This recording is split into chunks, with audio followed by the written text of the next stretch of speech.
Hello friends, आज हम बात करने वाले हैं क्लास 12 के एक्सरसाइज 1 जीवो में जनरल बायोलॉजी के बारे में। ठीक है,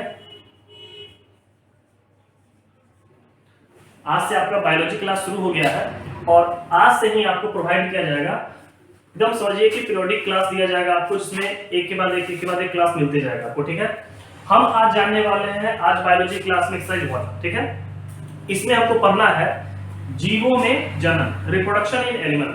सबसे पहले आपको यह जानना होगा कि जनन क्यों आवश्यक है। ठीक है, तो देखिए जितने भी जीवधारी जीवन अपना व्यापन कर रहे हैं, ठीक है ना, उनका कुछ ना कुछ उम्र है, निश्चित उम्र है, एक उम्र की सीमा दी गई है। उसी उम्र के अनुसार उनका निधन भी हो जाता है, वो मर भी जाते हैं। ठीक है ना, तो हर एक जीव का अपना अपना एक लाइफ स्पैन होता है, जो जन्म से लेकर सामान्य मृत्यु, प्राकृतिक मृत्यु तक के जो अवधि होती है उसको हम लाइफ स्पैन कहते हैं। ये आपका सबसे पहला पॉइंट भी हो सकता है कि लाइफ स्पैन क्या है।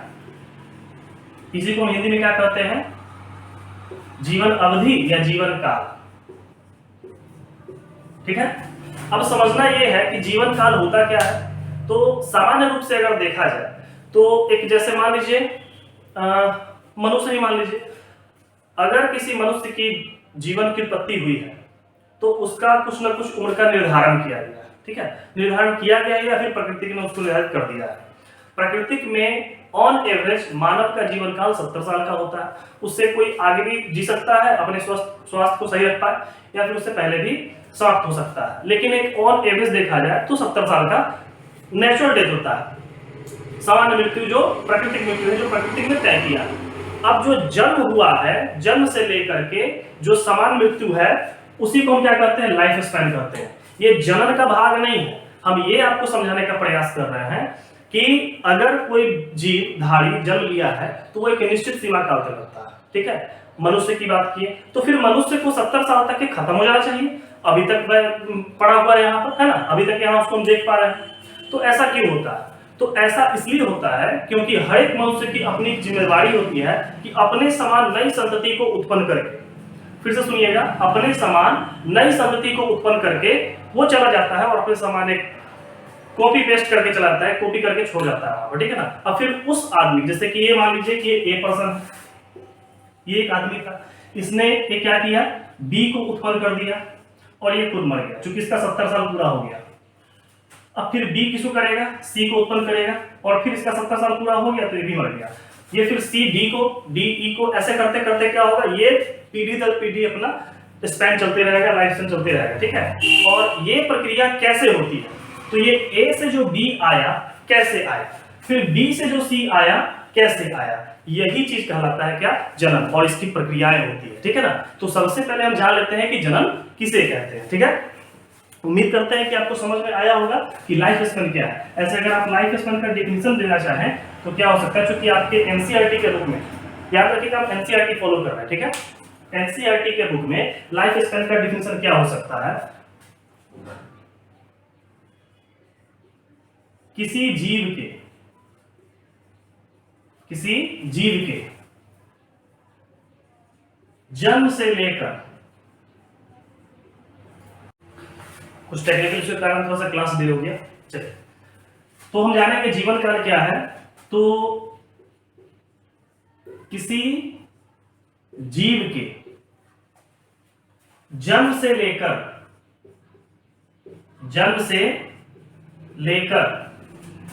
प्राकृतिक मृत्यु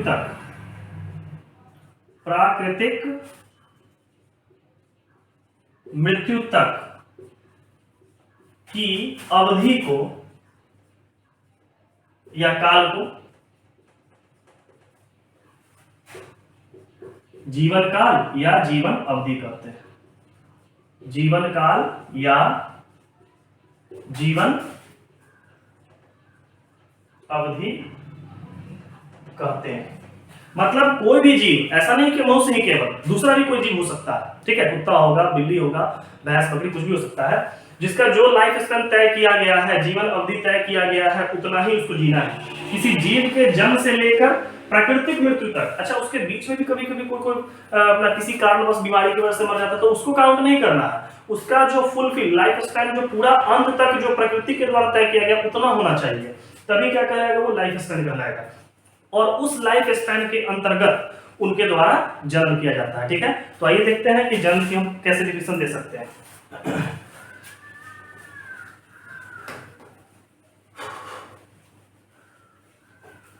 सबसे पहला पॉइंट है मेरे पास जन्म। जन्म को इंग्लिश में क्या कहा जाता है, रिप्रोडक्शन। ठीक है, तो इसका सीधा सीधा डिफिनेशन क्या हो सकता है कि जब भी कोई जीव अपने समान नई संतति को उत्पन्न करता है, नई संतति को उत्पन्न करता है तो क्या कहलाता है, जन्म कहलाता है। ये प्रक्रिया क्या कहलाती है, जन्म कहलाती है। जीवों द्वारा अपने समान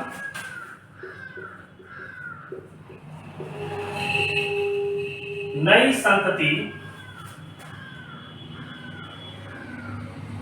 उत्पन्न करने की विधि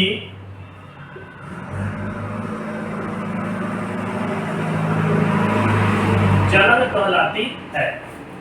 ठीक है, अपने समान हूबहू। ठीक है ना, जब उत्पन्न कर देगा तो क्या कहेंगे, जन्म कहेंगे। अब जन्म होती कैसे है, उससे पहले ये जानना होगा कि जन्म होती कितने प्रकार से। ठीक है, तो जन्म का जो है, जन्म दो प्रकार से होती है।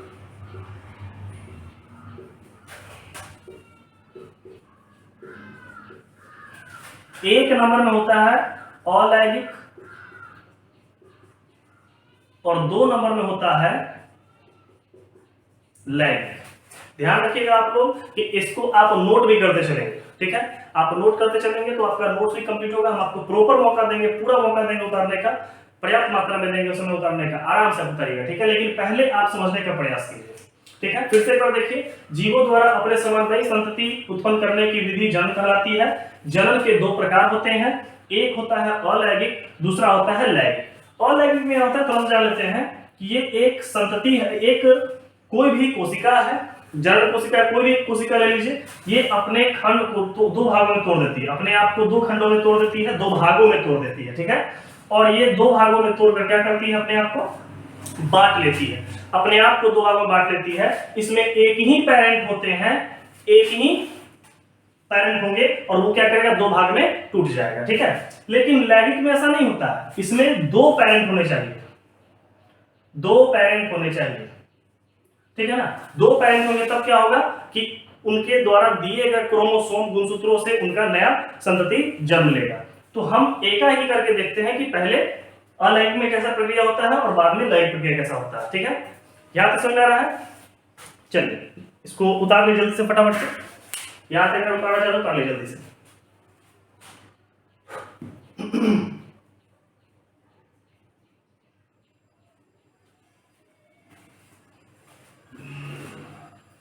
आप चाहें तो इसको पॉज करके बता सकते हैं, आपका समय ज्यादा बर्बाद नहीं करेंगे।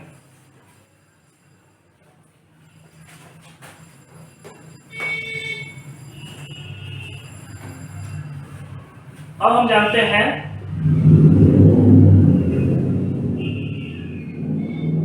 अलैंगिक जनन के बारे में।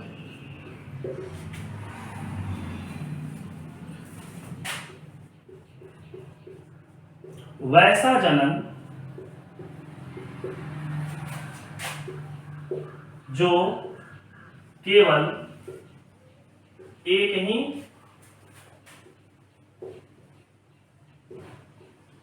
युग्मक या कोशिका से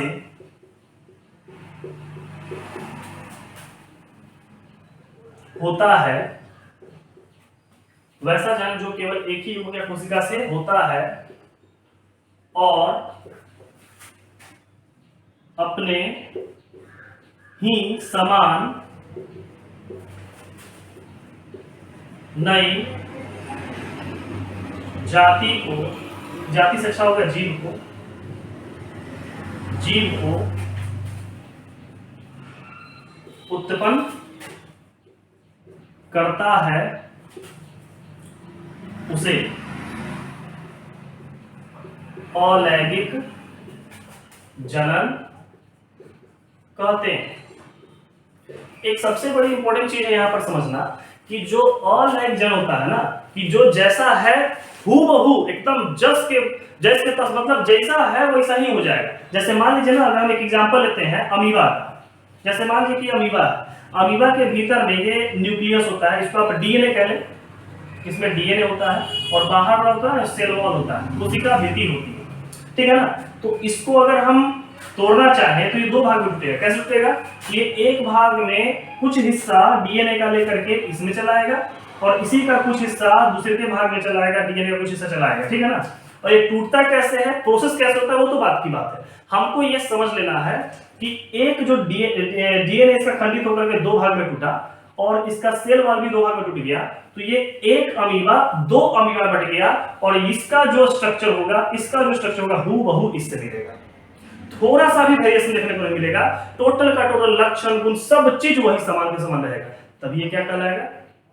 अलैंगिक जनन। अच्छा, इसके लिए हम क्या करते हैं, ये जो अमीबा सेम टू सेम यहाँ पर वैल्यू अपना दे रहा है, सेम टू सेम अपना कोशिका दे रहा है, इसको हम क्लोन भी कह सकते हैं। आपके एग्जाम में खूब बार पूछा गया है कि किसके द्वारा, कौन से जनन के द्वारा क्लोन उत्पन्न होता है, तो आप कह सकते हैं अलैंगिक जनन के द्वारा, ठीक है। क्योंकि क्लोन किसको कहा जाएगा? क्लोन इसलिए कहते हैं उसको क्योंकि जो जीव उत्पन्न होता है अपने पेरेंट के हूबहू दिखाई देता है, अपने पेरेंट के हूबहू दिखाई देता है, थोड़ा सा भी डिफरेंसेस देखने को नहीं मिलेगा, इसी क्या कहते हैं? क्लोन कहते हैं। और ये किसमें देखा जाता है? तो केवल अलैंगिक जनन में, ठीक है। जल्दी से बता लीजिए, फिर से एक बार देख लेते हैं इसको। अलैंगिक जनन वैसा जनन जो केवल एक ही युग्मक या कोशिका से होता है और अपने ही समान नई जीव को उत्पन्न करता है, उसे अलैंगिक जनन कहते हैं।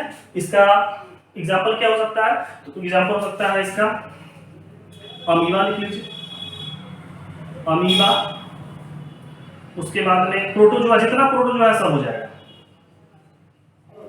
ठीक है ना। दो तीन एग्जाम्पल काफी है, फटाक से उतार लीजिए या स्क्रीनशॉट ले लीजिए, पॉज कर लीजिए जल्दी से।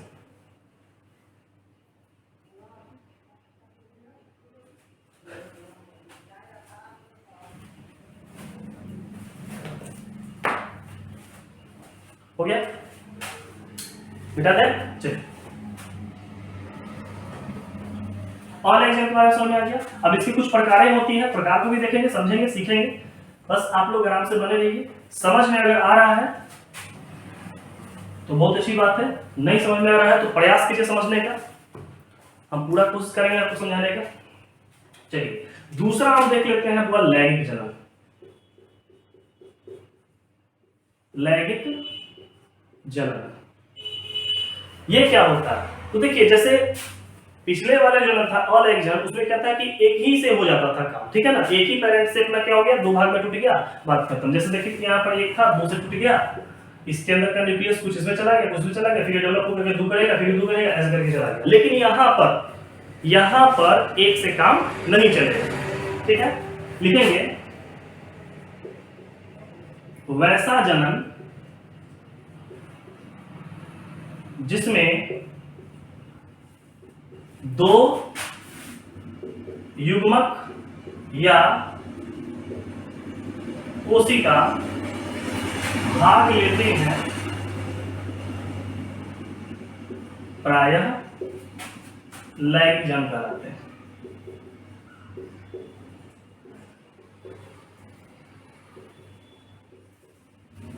ठीक है। अब दो युग्मक कैसा, ज्यादा टाइम वेस्ट न करते एकदम साधारण भाषा में समझाते हैं। जैसे मान लीजिए ये एक मेल है जिसको हम कहते हैं नर, ठीक है हिंदी में, और ये है फीमेल जिसको हम कहते हैं मादा। नर जो है उसके भीतर कुछ युग्मक होते हैं, ठीक है, जिसको नर युग्मक भी कहा जाता है, और मादा के भीतर भी एक युग्मक होता है जिसको मादा युग्मक कहते हैं। अब नर युग्मक जो होता है उसको हम शुक्राणु कहते हैं, ठीक है, और मादा युग्मक उसको कहते हैं अंडाणु, ठीक है।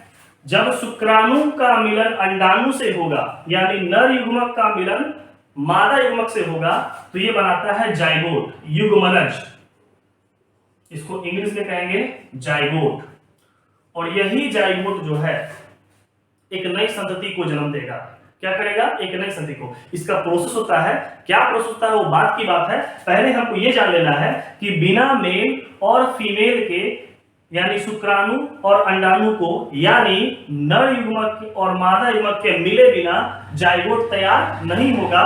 जब तक ये दोनों अपना अपना एक ही वो युग्मक नहीं देंगे तब तक यहाँ पर जाइगोट नहीं बनेगा, और जब तक जाइगोट नहीं बनेगा तब तक ये लैगिज्म पूरा नहीं होगा। ठीक है, समझ में आ रहा है? चलिए ध्यान दीजिए। अब युग्मना जो है सोच के देखिए, ये मेल अलग पार्ट था, फीमेल अलग पार्ट थी, ठीक ना। इसके अंदर कुछ लक्षण होंगे, इसके भी अंदर कुछ लक्षण होंगे। ये जो जन्म लेगा बच्चा, ठीक है ना, ये जो संतति जन्म लेने वाला है, इसमें इसका भी लक्षण आ जाएगा, इसमें इसका भी लक्षण आ जाएगा। तो देखिए माता पिता से ये वेरिएंट हो जाएंगे कि नहीं? बिल्कुल हो जाएंगे। लेकिन यहां क्या देखे थे अलैंगिक में? हूबहू जैसा है वैसा ही, ठीक ना। जैसा यहां दिख रहा है अमीबा, वैसा ही यहां भी अमीबा वैसा ही होगा, सिर्फ थोड़ा सा साइज में छोटा हो जाएगा, समय के अनुसार फिर क्या हो जाएगा, बड़ा हो जाएगा, ठीक है ना। लेकिन यहां पर क्या है, पूरा का पूरा वेरिएशन दिखता है। यही होता है, यहीं पर आपसे क्वेश्चन पूछ सकता है विविधता किसे कहते हैं, या फिर ऑब्जेक्टिव हो सकता है विविधता किस जन्म में देखने को मिलती है। तो विविधता देखने को मिलती है लैंगिक में। देखिए आपका दो ऑब्जेक्टिव यहाँ क्लियर हो रहा है, ठीक है। क्लोन किस में देखने को मिलता है, तो अलैंगिक जन्म में, और विविधता यानी वेरिएशन किस में देखने को मिलता है, तो लैंगिक जन्म में, ठीक है। क्यों देखने को मिलता है, ये भी आप देख लीजिए। क्योंकि मेल अलग पार्ट है, पिता का अलग पार्ट है, माँ का अलग पार्ट है, मदर का अलग पार्ट है, दोनों अपने अपने युग्मक को देते हैं और नई संतान उत्पन्न करते हैं, तो उसमें पिता का भी गुण आएगा और माँ का भी गुण आएगा, ठीक है। और उसके गुण से ही जो नया विकास होगा बच्चे का, उसके अंदर कुछ और डिफरेंस आ जाएगा। क्लियर हो गया? यहां तक कोई दिक्कत नहीं है, सब समझ में आ रहा है? चलिए यहां तक जल्दी से फटाक से कर लीजिए, डेफिनेशन अच्छे से याद रखिएगा, नोट्स बनाते चलिएगा, बस जल्दी सुनाइए।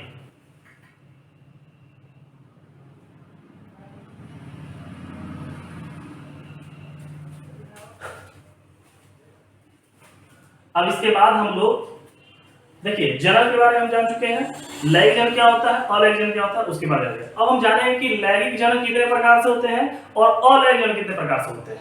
सबका अलग अलग पार्ट होता है ना। तो हम पहले जानेंगे अलैंगिक प्रजनन के कितने प्रकार हो सकते हैं।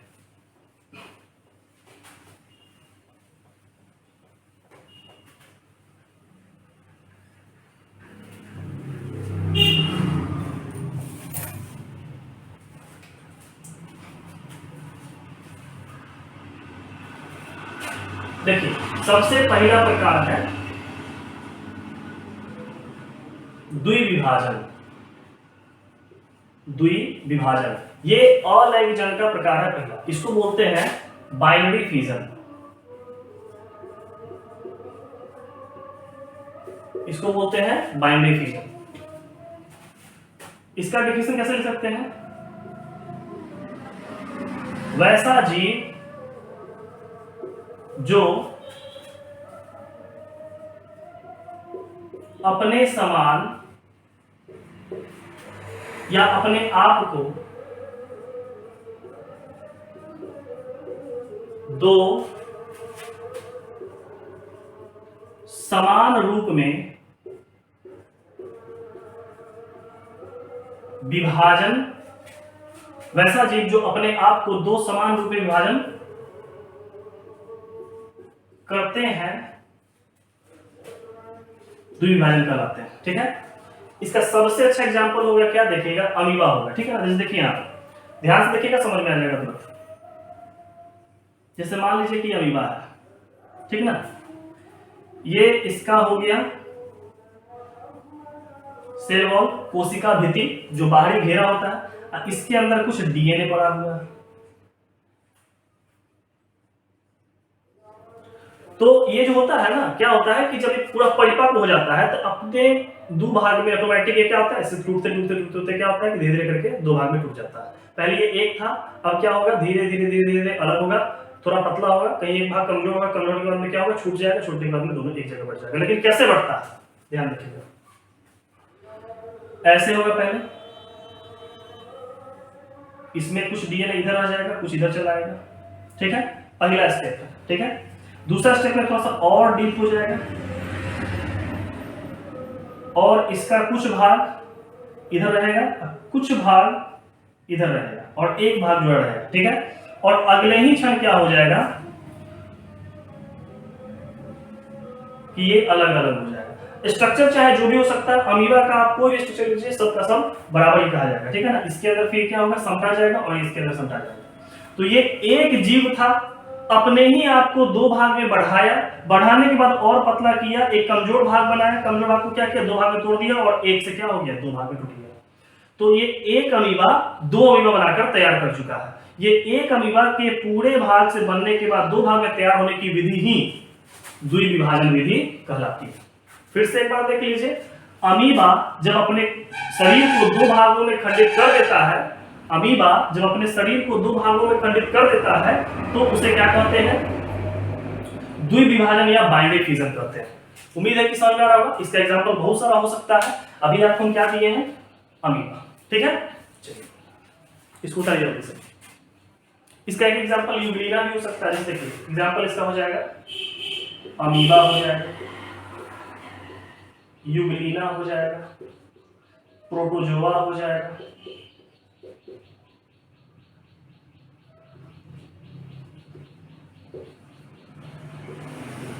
ठीक है।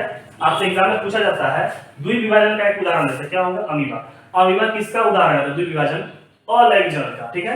या फिर यूग्लिना किसका उदाहरण है द्विविभाजन का, प्रोटोजोआ किसका उदाहरण है द्विविभाजन। ओके, जल्दी से बताइए इसको।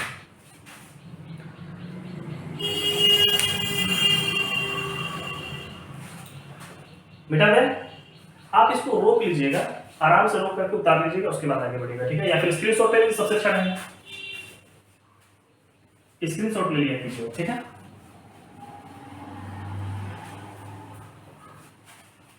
अब हमारा दूसरा जो है बीजाणु जनन।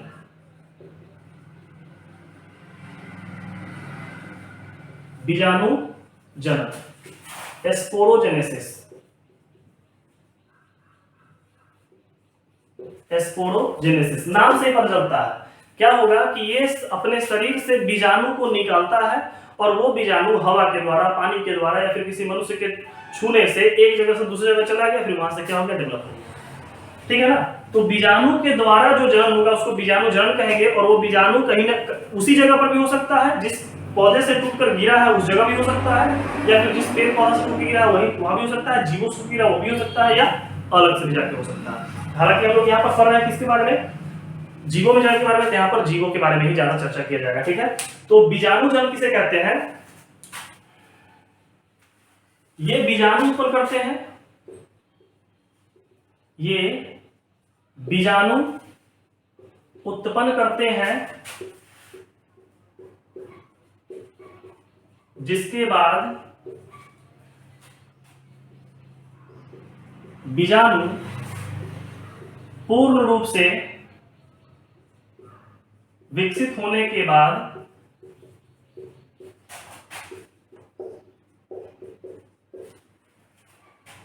पुनः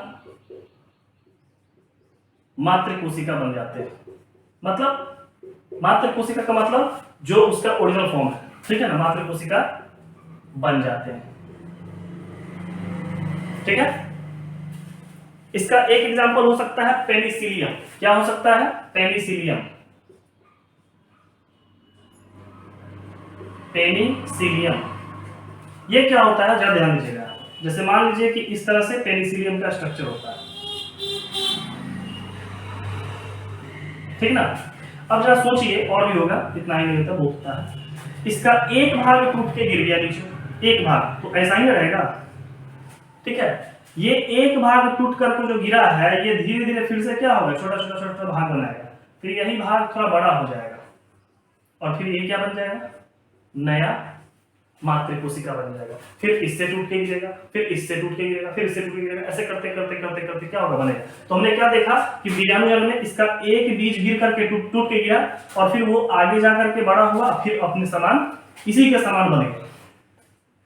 फिर उसी तरह से ये टूट के गिरेगा, फिर वो छोटा से बड़ा होगा, बड़ा होने के बाद पूरा परिपक्व हो जाएगा, मातृ कोशिका बन जाएगा, फिर वो अपना एक तो पेनिसिलियम अपना अंग गिराएगा, इसके बाद क्या हो जाएगा, फिर से नया डेवलप हो जाएगा। तो ये क्या कहलाएगा, वो बीजाणु जनन या एस्पोरोजेनेसिस। फटाक से स्क्रीनशॉट ले लीजिए।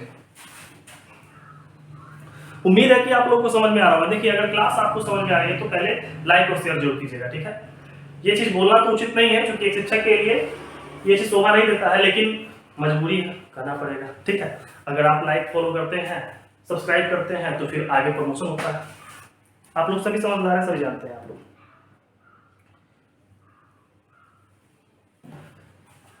तीसरा है हुआ मुकुलन। मुकुलन बडिंग। क्या होता है मुकुलन?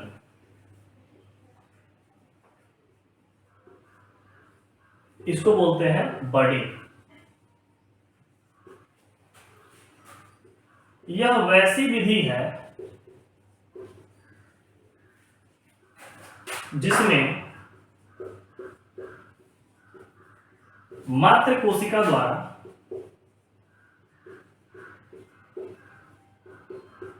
एक मुकुल उत्पन्न किया जाता है। एक मुकुल उत्पन्न किया जाता है तथा नए मात्र कोशिका का निर्माण होता है, ठीक है। इसका सबसे अच्छा एग्जाम्पल हो सकता है, फिर से बार देखिए करिए, यह वैसी विधि है जिसमें मात्र कोशिका द्वारा एक मुकुल, मुकुल का मतलब क्या होता है कि जैसे मान लीजिए कि ये हाइड्रा है हमारे पास, ठीक है।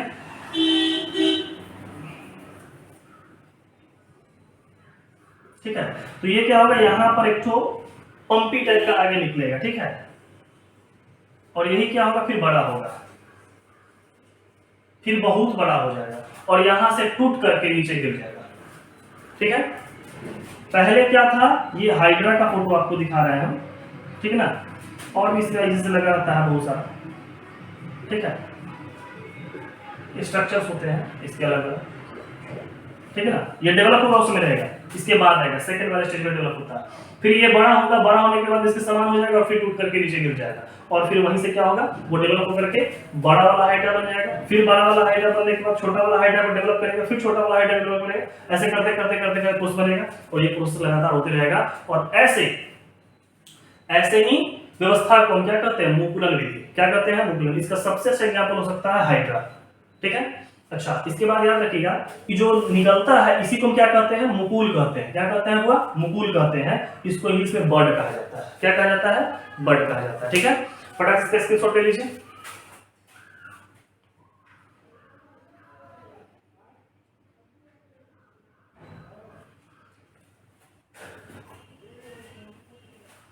अगला जो हम पढ़ने वाले हैं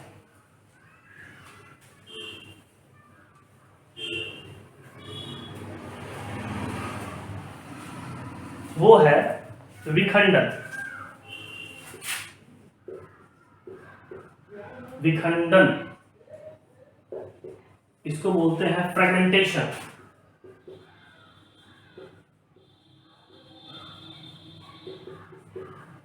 ठीक है।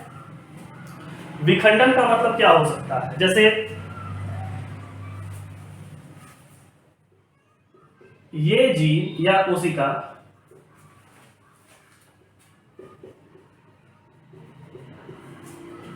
विखंडित होकर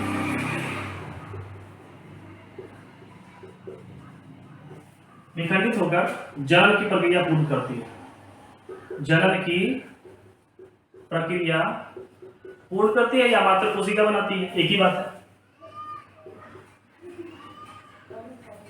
ठीक है। इसका सबसे अच्छा एग्जांपल हो सकता है स्पाइरोगाइरा, ठीक है ना। ध्यान दीजिएगा स्पाइरोगाइरा के बारे में।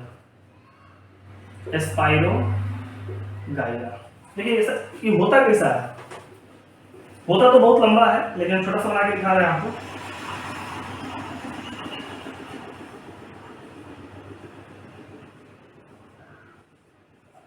ये क्या होगा कि जो देख रहे हैं ना, यहां से 3 भाग में टूटता है, ठीक है। 3 भाग में टूटेगा और ये क्या करेगा, यहां से ऐसा बन जाएगा, फिर यहां से ऐसा बन जाएगा और फिर यहां से ऐसा बन जाएगा,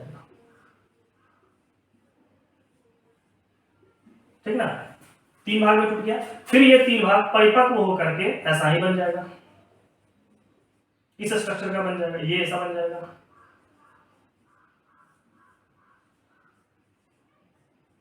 और सब पे फिर से क्या लग जाएगा, इस तरह से इसके अंदर क्रोमोसोम सॉरी डीएनए लग जाएगा, ठीक है ना, ठीक है। फिर ये इस तरह से आगे को चल जाएगा। तो स्पाइरोगायरा जो होता है ये ऐसा नहीं कि तीन ही होता है, इसे बहुत सारा होता है, ऊपर से आ रहा है समझिए कि बहुत सारा नीचे की हो जा रहा है, बहुत लंबा रस्सी के जैसा होता है। और इसका कुछ वहां कट करके दिखाया है, उसमें से एक एक सेक्शन कटता है, कटने के बाद अपने आप को डेवलप करता है, डेवलप करके फिर से मातृ कोशिका बन जाता है। और ऐसे जन्म को इस प्रकार के अलैंगिक जन्म क्या कहते हैं, विखंडन।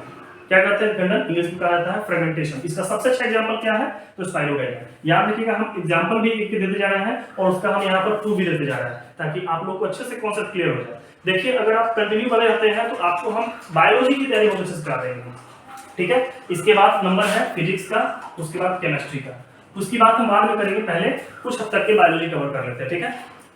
अगला पॉइंट है इसका, एक और बचा हुआ है पुनरुद्भवन। क्या है पुनरुद्भवन, इसको कहते हैं रीजनरेशन। पहले आप इसका स्क्रीनशॉट ले लें।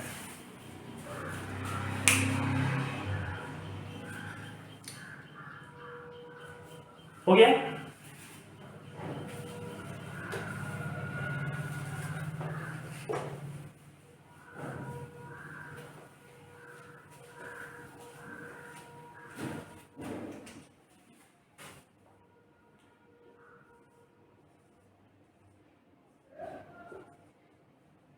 पुनरुद्भवन, पुनरुद्भव लिख दीजिए। इसको बोलते हैं रीजनरेशन। अच्छा, बैकग्राउंड में जो नॉइज आ रहा होगा उसको थोड़ा सा इग्नोर कीजिएगा, क्योंकि यहाँ पर दिन के समय भी बहुत ज्यादा गाड़ी चलते रहता है, ठीक है। तो आप पढ़ाई पर कॉन्सेंट्रेट कीजिए, बाकी हम पर छोड़ दीजिए। पुनरुद्भवन, रीजनरेशन क्या होता है, इसके द्वारा